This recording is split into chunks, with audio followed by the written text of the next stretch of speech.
This is all wrong. I shouldn't be up here. I should be back in school on the other side of the ocean. Yet you all come to us young people. How dare you! Boring. Boring. Boring. Okay, you got it. Don't tell us what we're going to feel.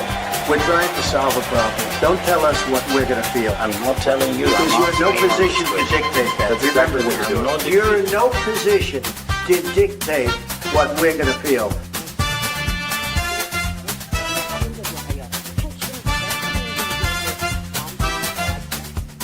I call again for an immediate ceasefire in Gaza, the return of the sausages, the hostages. Greetings, one and all. Lembit Öpik here on Lembit Öpik Live. There's a clue in the name. On Unprecedented TV. And first, a big thank you. I often say this, but I mean it. I'm grateful if you've already subscribed to Unprecedented TV on YouTube. If you can't find it easily, put Unprecedented TV in with my name, Lembit, Lembit. It'll come straight up. Thank you. And also, do please carry on watching the great shows. We've got some cracking new shows coming from Claire Dire Consequences, Tim Scott, Uncancelled. He's really rocking and rolling. And, of course, Warren Thornton, who's with me today. With his daily review of what's going on. I'm honored to know him. He is really very well informed. And today he's going to be informed about something which you may have noticed. It seems that the European Union is absolutely desperate to carry on funneling money, in my view, completely pointlessly, in the direction of Vladimir Zelensky and his broken regime, a regime which is absolutely riddled with corruption as far as I can see. Well, now there's a bit of a confusion. What money are they sending? And are they sticking their fingers in pots where those fingers shouldn't be? The consequences to Europe, and is it actually going to have a very damaging effect on the credibility of the European Union as a place where you put your money? All of that we're going to talk about. Let me just share a big picture view myself. I think that the Ukraine war is lost. It was pretty much lost from when it began. The Russian army is one of the mightiest armies in the world. They're battle-hardened, they're experienced, and they're professionals. They're coming up against what's left of the Ukrainian army, conscripts who've had 2 weeks of training, who are older than me, and they don't really want to be in the front line in the first place. You wouldn't think that if you only get your news from the mainstream media. But the harsh reality is, and those who do watch Warren Thornton's programs on warrenthornton.com will know this, the harsh reality is that you've got a nation being defended by conscripts who don't want to die for the sake of a lost war.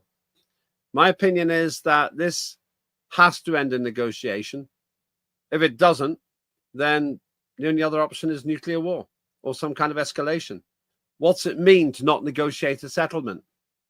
There is one alternative to that, of course, total surrender by Ukraine, where it doesn't even get to negotiate, it just gets given the terms, a little bit like Germany experienced at the end of World War II. But I don't think Vladimir Putin's intention is to take the whole of Ukraine over, though he could do if he just waits long enough. He probably wants what he feels is a safe buffer zone, the demilitarization of Ukraine, and the denazification of Ukraine too.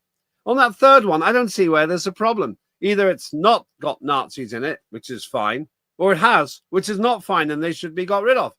But this is maybe something which defeats the 4th division amateur politicians in the UK and Europe. So let's find out now what's actually going on with the money. Why does this matter? Well, it does matter because all those clowns, my view again, those politician clowns, in Zelensky's case, literally clowns, because that's his profession, not politics, who think that they can get away with snaffling away money, could be wrecking not just the European and British financial credibility, but unsettling the global financial system. Anyway, let's talk to somebody who knows more about this than I do, and that's Warren Thornton. Warren, good to see you again. How have you been? Absolutely fine, thank you, Lembit. Been absolutely stunned, of course, by some of the nonsense that's been going on. Well, like this, for example, I know that you are covering some of this in your show, but I thought we'd take a deep dive because it just summarizes how utterly stupid, in my view, the politicians in the UK and Europe are. But I think we need to start with you explaining what's the problem here. Yeah, well, very, Go ahead. very simply. Sorry, go on. Very, very simply, Lembit, the problem that we have here is the European Union are unable to keep conducting the war. They now have to buy or have signed up to buy all their weapons or most of their weapons from America instead of from each other. And of course, the weapons aren't very good. They're massively overpriced. And the Russians are winning hands down because they're able to produce weapons at a much faster rate, much better quality, and of course, a lot cheaper. And the problem that we have, of course, is eventually this money pot will keep going to the well, as the European Union are doing, is going to backfire. And that's exactly what is happening. Now, you said that this place called Pokrovsk, how do you say it? Pokrovsk. Pokrovsk, that it would be captured. And you're right, it's been captured now. Strategic, important. So let's just start with the military situation before we talk about the financial one.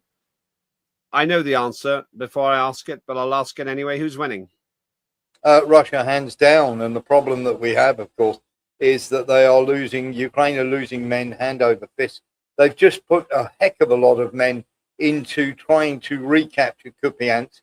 They've managed to capture a couple of sectors of Kupiansk, but it had cost them over 7,000 troops, which is quite incredible. And of course, every time the Russians build a pocket, Sky News did an incredible thing where they turned around and said that, of course, Ukraine hold a large swathes of the Donbass. They don't. In Luhansk, Russia own about 98% of it, and Donetsk, Russia have about 85% of it in their control. So any idea that the Donbass is somehow being, should we say, overrun with Ukrainians and the Russians are on the back foot is completely wrong. Okay, so from a military point of view, it's just desperate. Ukraine is still losing, as I thought, and oftentimes you play the videos from there on your show. And okay, these are just individual videos, but eventually, when you see enough of them, you do begin to believe that actually there's something very terrible going on here. Warren. Okay, let's see if we can get here, Warren, again. Can you hear? Yeah, you momentarily slow. I thought you were frozen in shock at the pictures there for a minute, but what I'm saying is, you're gone. You heard the question. Pokrovsk and Minorad, I heard what your question was, and then we had a bit of a lag. But Pokrovsk and Minorad, you have to remember that entire area was home to over 250,000 people at one point. And of course, nowhere near that now, of course, with it being abandoned and evacuated all over the place. But the problem that we have here, Lembit, is people are saying, oh, it was not strategically important and all the rest of it. Pokrovsk was a major railway hub while they were fighting in the Donbass. And of course, that is now in Russian hands. And the pocket in Minorad, of which there are still over 1,000 Ukrainian troops, many of them have surrendered. Of course, the pocket in Minorad is growing smaller and smaller and smaller as more and more Ukrainians die for what has been fool's errand. Of course, Ukraine military and, of course, Europe, who have said carry on fighting there, are, should we say, they're to blame for this because they caused the death, once again, of even more Ukrainian men. Yeah, this is the thing. It's not like Keir Starmer's little cabal are dying. It's not this man's family or friends. His gormless, facile attitude towards it indicates, in my view, a complete lack of empathy about the damage he's been doing. He's not the only one in Britain, of course, but it does seem that he's more than happy to commit thousands of people a week to their deaths, but they're not his people, are they? No, absolutely that. And the major problem here lays, as you were saying just in the opening comments in your show, is the money, because they have poured so much money into this now and ruined so many of their own economies. Germany stood by while Ukrainians are being blamed for blowing up Nord Stream.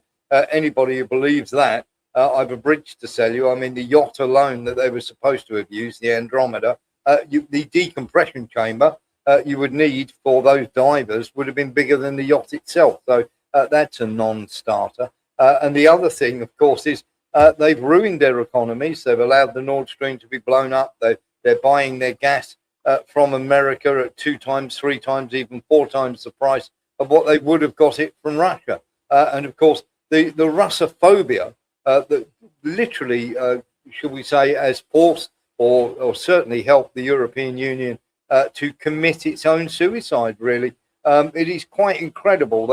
It's almost like driving over a cliff in a car shouting Geronimo on the way down. And so let's get into the money thing.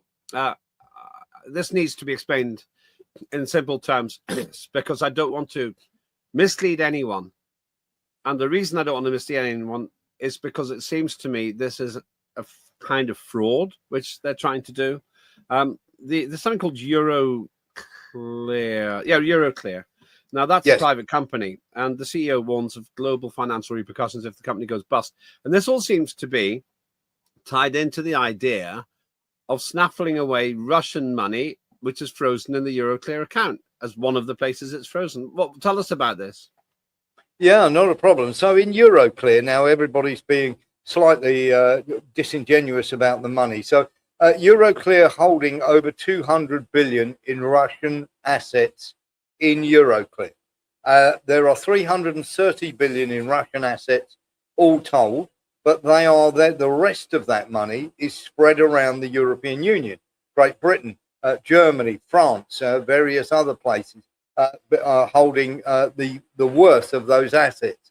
Now, very simply, we are getting completely different conflicting amounts of money that other countries are saying that this is the money that is needed, this is the money that is available, simply because those assets, as far as I am concerned, and I've been saying this for a long, long time, what they first started doing was taking the interest from the Russian assets. Now, I've got very good friends in the banking industry who keep telling me that it's complete nonsense that they could possibly be keeping Ukraine afloat with that money, because you're talking about only 1.5 billion a year that would be able to be given from those frozen Russian assets. That's the interest. That would be the interest. Exactly that, and that is just the interest. So it's quite clear that the money is not in Euroclear. The rest of it, the principal, has been being dipped into by various states and nations, and now they need the bailout of taking the money from Euroclear. Euroclear are not going to give that up because, of course, Euroclear turned around, Lembit, and said, we want guarantees from all the nations that if Russia come knocking on the door for the money is there, and any financial compensation from everybody else moving away from Euroclear, because once you steal somebody's money, nobody's going to put any money in your piggy bank anymore. So that's why they're so concerned, because it basically destroys their credibility. I've got a long-running dispute with a credit card company who lied to me, and I'm not mentioning it yet because reputation is everything for them. I think they're going to put it right, but it's an open and shut case. They essentially stole something from me. Why would you want a credit card if the credit card company, debit card to be precise, his actual charge card is actually going to steal from you? Now, it seems to me that Euroclear's got the same problem as I have with this company. They don't want to be in a position where a big country or a big business says, well, hang on, we can't really use you because if we put our money into you, then somebody could steal it. Yeah. Well, just think about the absurdity of the position. So there's two things that we need to talk about here, Lembit. First of all, Euroclear have turned around and said, we want guarantees. Now, von der Leyen and the European Union and all the countries have turned around and said, we're not going to give you those guarantees.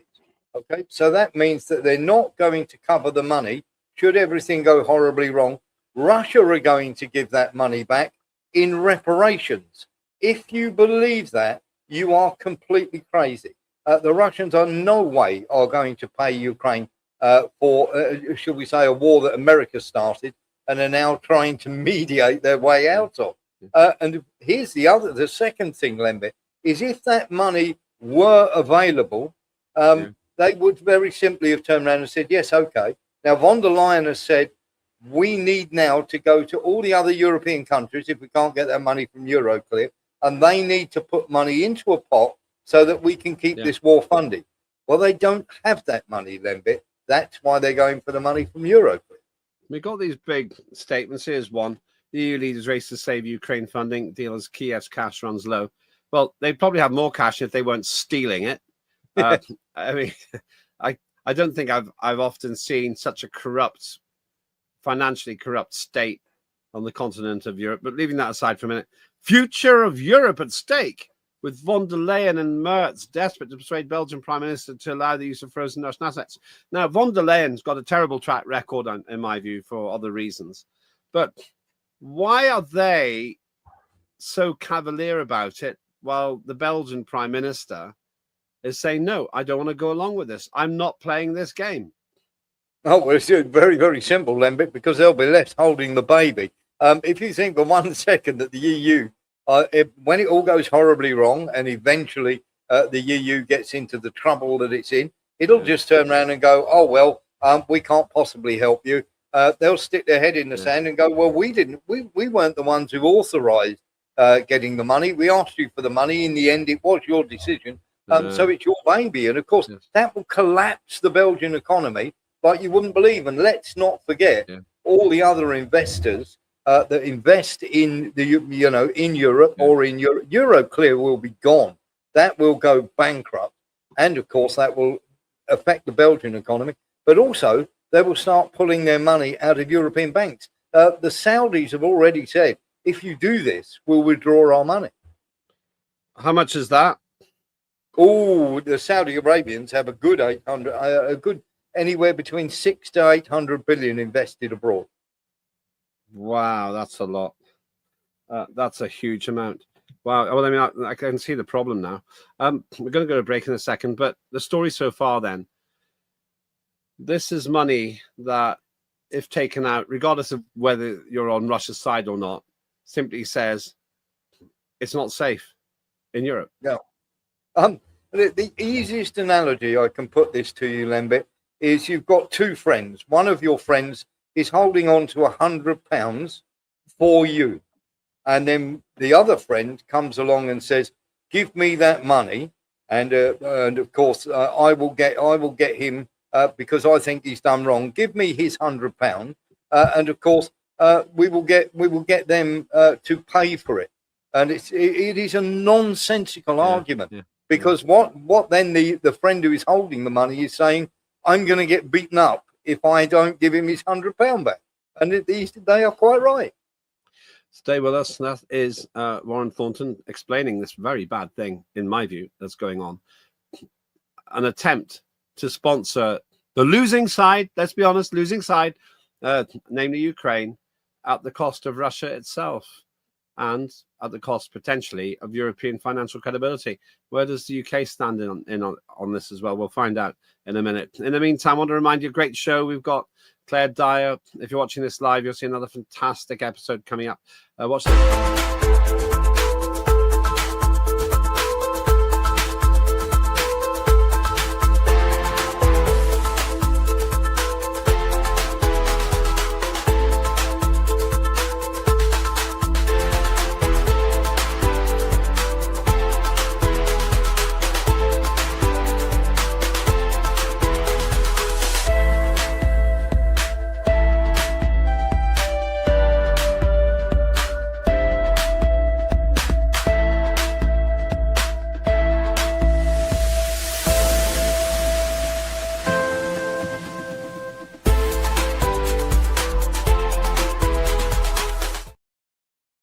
Dyer, they're one of the absolute anchors of unprecedented TV, puts herself on the line, her safety on the line, to deal with local issues with national significance, dire consequences. Have a look. There's a huge back catalogue of very, very important stories in there as well. That is Claire Dyer. We're back with Warren Thornton here on my own show. And the story I'm concerned about here more than anything else is the apparent, how would I put it, theft of money. And you don't have to be pro-Russian to accept this, but the theft of money in the short-term desire to sponsor the losing side in Ukraine. Warren, if they got all the Russian funds, they still wouldn't win, would they?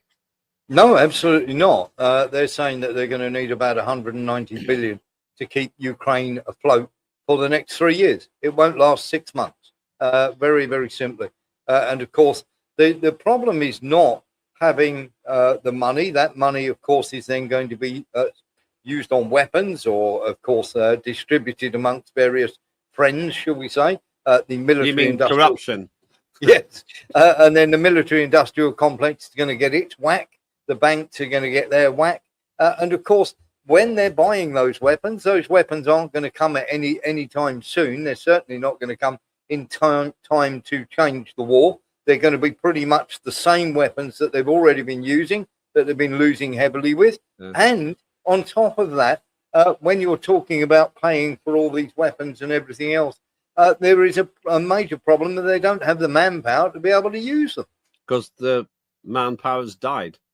Yes. What's your death estimate now for the Ukraine side?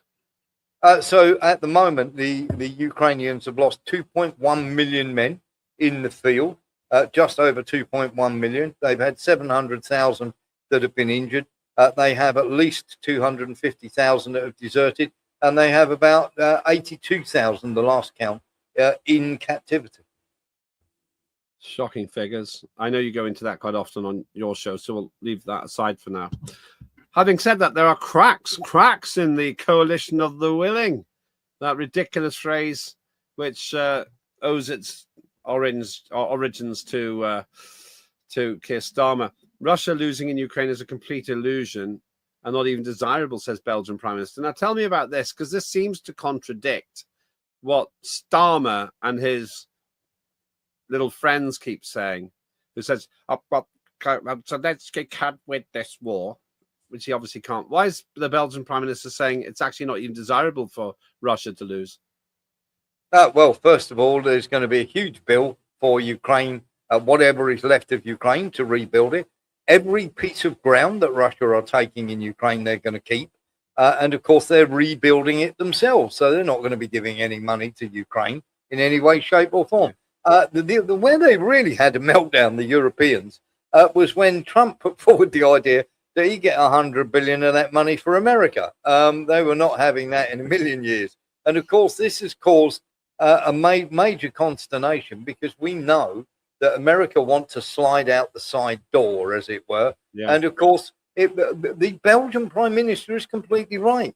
The idea that Russia are losing this is illusional nonsense propaganda. And the Ukrainians are being slaughtered on the battlefield. And as a former soldier, it is horrible to see the videos that are coming out of there.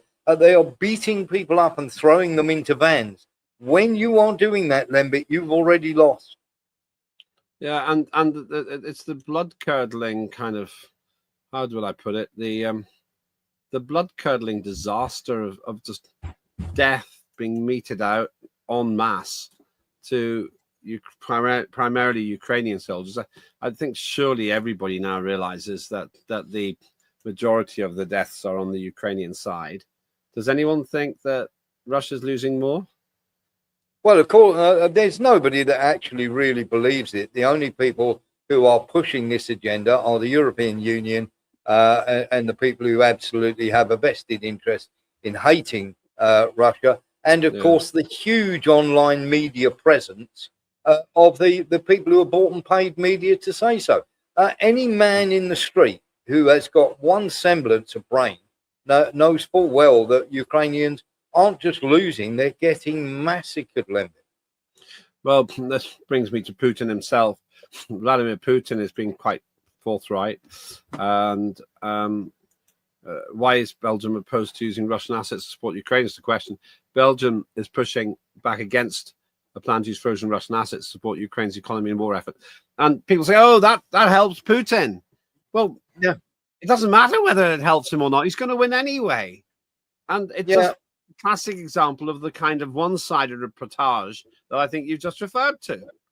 Yeah, absolutely, Lembit. I mean, we've had Politico turning around and saying, oh, Belgium is Russia's greatest asset. No, Russia's greatest asset is that they have an economy that can stand all on its own, that they have many more men, and they are unbelievably difficult to defeat on their own ground.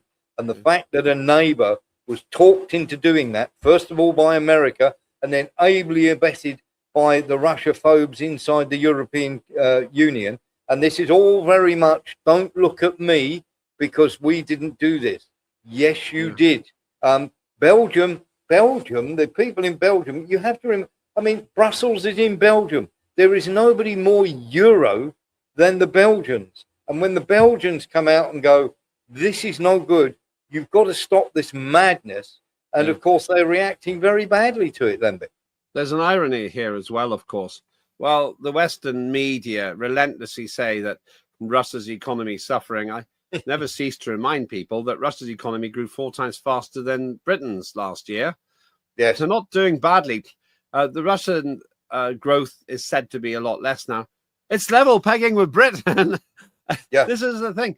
And what I'm amazed by is exactly that sanguine, gullible, naive rubbish we get day in, day out from the Western media, British media, saying, oh, well, Russia's really suffering. They're not.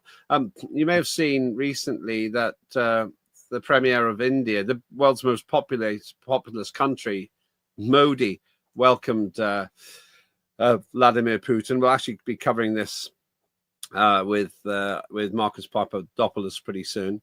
But the promise there was that Modi would receive unlimited oil reserves from Russia. Well, great for them because they're getting it for cheap. This is the point. Yeah, they are. They're getting it super, super cheap. And so when you look at that, you realize that all we've done is make energy even cheaper in India and China and many other countries, probably representing more than half the world's population, while hammering ourselves into the ground, not least because it's pretty obvious now that, as we always knew, the West blew up its own pipeline, the Nord Stream pipeline. We actually sabotaged ourselves. Yes, and this is the thing. We are actually committing not only political but economic suicide. Modi signed a $60 billion deal with Modi. They're going to lend Modi a nuclear submarine while they're building a few for them. And of course, Trump's nonsense about, I've spoken to Modi, he's not buying Russian oil, is complete and utter nonsense. It's an out and out lie. So down to the core question here, and the question was put in another article: will the EU's bid to use frozen Russian assets hit the euro? It does seem, based on what we discussed, that if you start pilfering people's money invested in good faith and held in good faith, it is going to damage you. It's going to damage the Eurozone. Yeah, it'll damage not only the Eurozone, but it'll make BRICS much stronger, which is what Trump doesn't want. And here's the thing. Even the Americans have turned around and said, this is a bad idea. Christine Lagarde of the World Bank has turned around and said, this is a bad idea. This isn't just Euroclear saying this. There are European countries inside of Europe and everybody outside of Europe saying, don't do this. This idea is absolute suicide. But they seem hell-bent on committing it. But meanwhile, we have the coalition of the witless meeting again and again and again. And it's just ridiculous. Yeah. It's actually ridiculous to see people like Starmer claiming that they have some kind of a say. They spend half their time whinging that they've been excluded from the talks. But why would you have those people in the room? They offer nothing. Lembit, they excluded themselves. They didn't want to talk. There was a meeting in the European Union, and I'm sure you've all seen that Zoom picture where they all decided to get around and have a talk to Zelensky on Zoom. They're all holding their head in their hand and looking very glum. Callas put herself forward. This is the person, remember, who spilled a cup of coffee over Wang Yi, the Chinese top diplomat, because she was trying to express her annoyance at the Chinese for still being friends with Russia. Okay, this is the woman who put herself forward as the person to negotiate with the Russians Macron said, no, it should be me. A furious row broke out. And of course, in the end, Macron made a phone call to Vladimir Putin. It was a disaster. It lasted less than 2 minutes. What do we know what was said? We do know that Macron turned around and said that you've got to make all sorts of concessions, including withdrawing from various parts of Ukraine. At that point, they turned around and said, thank you for the call. We'll bear it under advisement, but phone down. Ridiculous. But we have some political colossuses of our own in the United Kingdom. Yvette Cooper, what a giant she is when it comes to negotiation. And she's been chuntering on as well. UK Foreign Secretary Cooper urges Russia to stop bombardment and join peace talks. Who cares?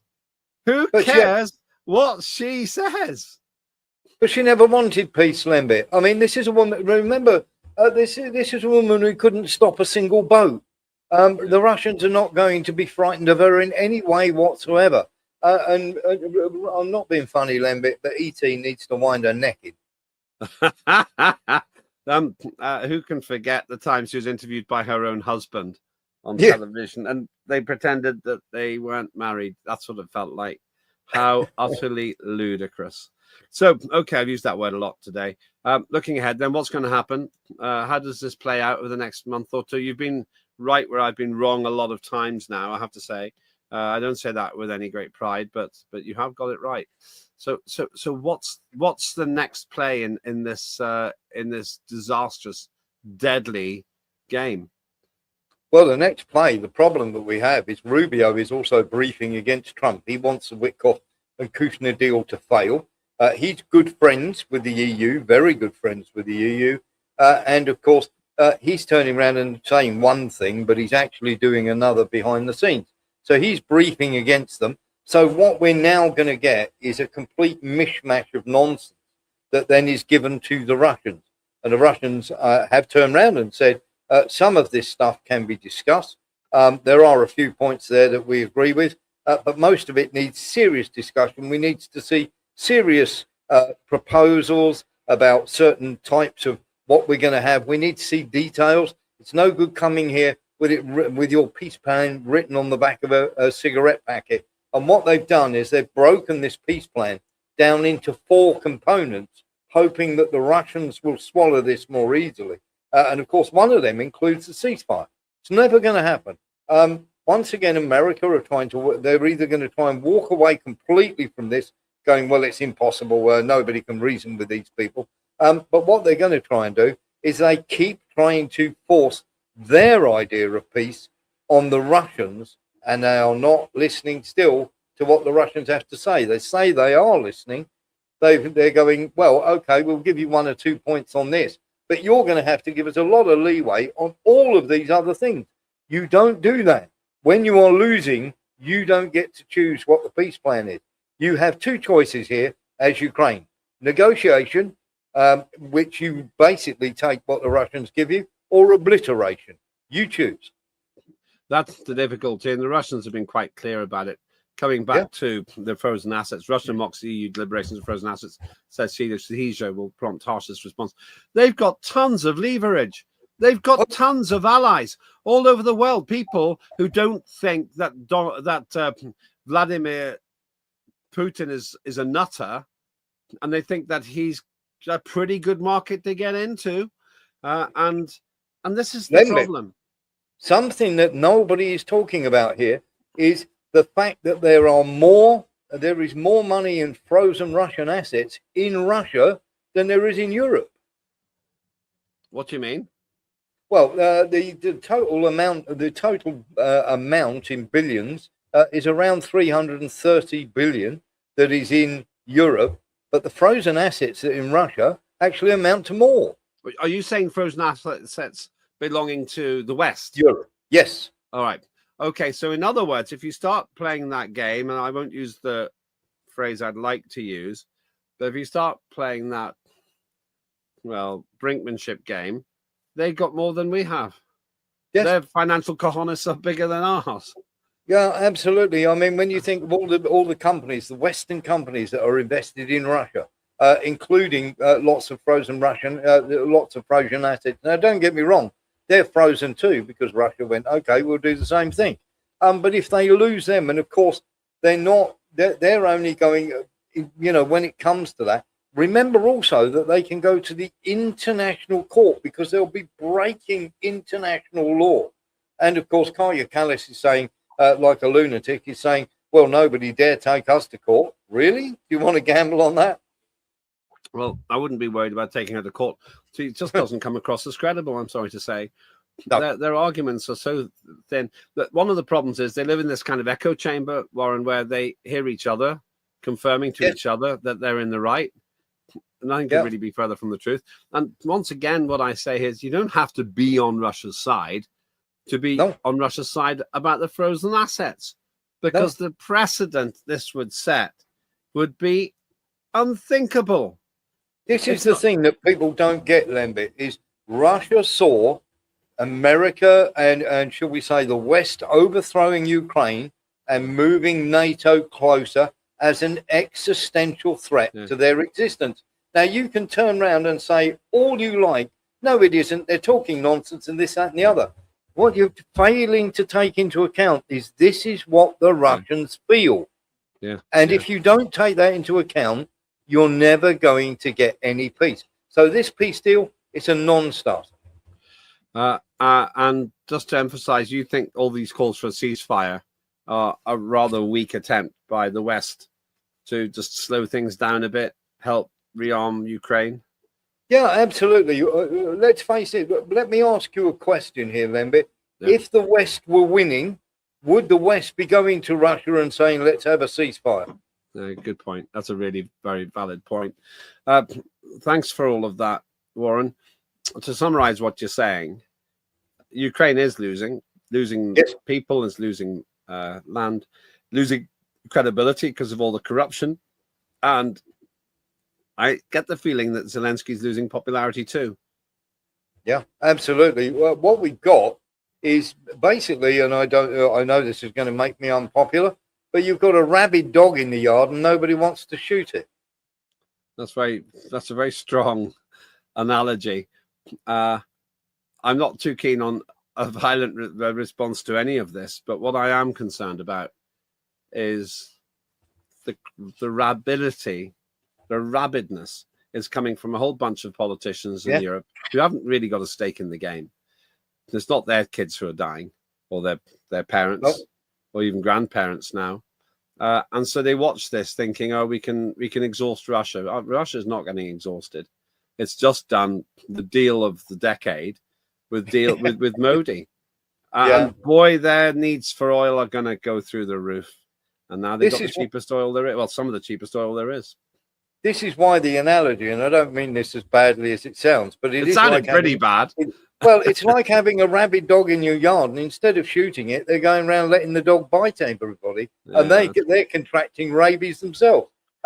Unless somebody deals with Ukraine very, very harshly, because let's face it, Ukraine was stupid enough to believe America and believe the West. They entered into this with their eyes wide open, thinking they were going to win. But the rest of the world, the rest of the West, seems completely infected with this narrative. Propaganda doesn't win wars. It's as simple as that. Have a look at the state of the battlefield. People say, oh, Russia haven't moved anywhere. Russia are currently sitting on 20% of Ukraine. They're not going anywhere. The economy is booming. They've got more weapons. And in fact, the war has helped them in terms of streamline their military. So it is a very, very effective fighting force. And of course, Ukraine probably had the second strongest army at one point in Europe. They've been obliterated. Thanks so much, Warren. That's Warren Thornton, investigative journalist, joining us from Manila, or just very near Manila in the Philippines. You can have your say as well. You can follow me, please do, on X at Lembit Öpik. Please subscribe to the YouTube channel. That's Unprecedented TV. If you can't find it, put my name in, Lembit, Lembit. Lots to come, including, you'll be glad to know, some pretty big news about the show I've been promising you for a long time. Good Morning USA. Going to be the flagship on that side of the pond. Meanwhile, let me just conclude by saying, however you feel about the war in Ukraine, surely it has to be true that financial integrity counts for something in the international money markets. You can't just steal money because you don't like the person who owns it without other people saying, well, if they fall out with me, this could happen to me as well. That's the problem. Short-term thinking with long-term consequences. And all the while, I will say this again and again and again, until the killing stops, there is only going to be one outcome: more death, with more land being lost by Ukraine. There is no scenario in which Ukraine can win. And as Warren Thornton rightly said, if the West was winning, they wouldn't be wanting to stop. So why do they want to stop? I'm Lembit Öpik. That was Unprecedented TV's Lembit Öpik Live here. Do enjoy the other shows as well, if enjoy is the right word. We have over 600 for you to choose from, and it keeps getting bigger. Have a good day.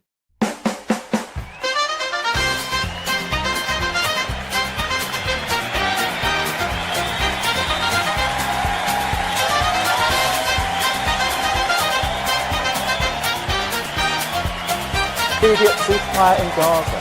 The return of the sausages.